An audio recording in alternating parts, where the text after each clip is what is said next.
વડોદરા શહેરમાં સ્થાનિક સ્વરાજ્યની ચૂંટણીના પ્રચારનો આજે છેલ્લો દિવસ રહ્યો છે, ત્યારે વોર્ડ નંબર 15માં ઉમેદવારો દ્વારા ભવ્ય રેલીનું આયોજન કરવામાં આવ્યું હતું। આ રેલીમાં ઉમેદવાર આશીષ જોશી, નીલમબેન શ્રીવાસ્તવ, પારુલબેન પટેલ, હિતેશ માછી ઉપસ્થિત રહ્યા હતા। મોટી સંખ્યામાં કાર્યકરો અને સ્થાનિક નાગરિકો જોડાતા સમગ્ર વિસ્તારમાં ચૂંટણીનો માહોલ ગરમાયો હતો।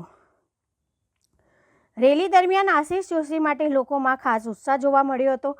સમર્થકોએ શપથ લઈને તેમની પેનલને વિજય બનાવવાની ખાતરી આપી હતી।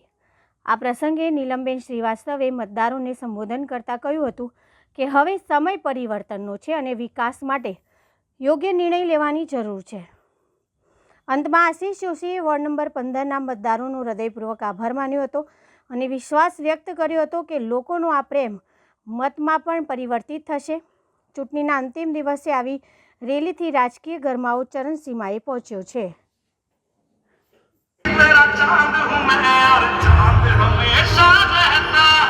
હું તમામ વોર્ડ નંબર 15ના નાગરિકોનો આભાર સાથે એમનો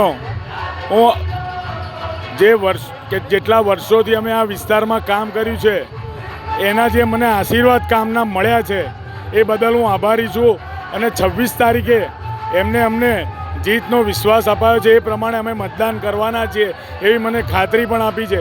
તો આવનાર તારીખ 28મે જ્યારે રિઝલ્ટ આવશે ત્યારે ફરીથી અમે આ પ્રમાણે વિકાસની વાત વચ્ચે લઈ જઈને 5 વર્ષ માટે અમે લોકોના વિકાસના કામો કરવા માટે રેલી કાઢીશું અને 5 વર્ષ ફરીથી જે વડોદરા મહાનગરમાં ભ્રષ્ટાચાર થયો છે એને ઉજાગર કરી એના પર કંટ્રોલ રાખી અને પાછલી ટર્મમાં કરેલા ભ્રષ્ટાચારીઓને જેલના સળિયા પાછળ નાખવાનો નિર્ધાર સાથે આજે આ વિજય વિશ્વાસ અને પરિવર્તન રેલી અમે અહીંયા વોર્ડ 15માં યોજવા જઈ રહ્યા છીએ।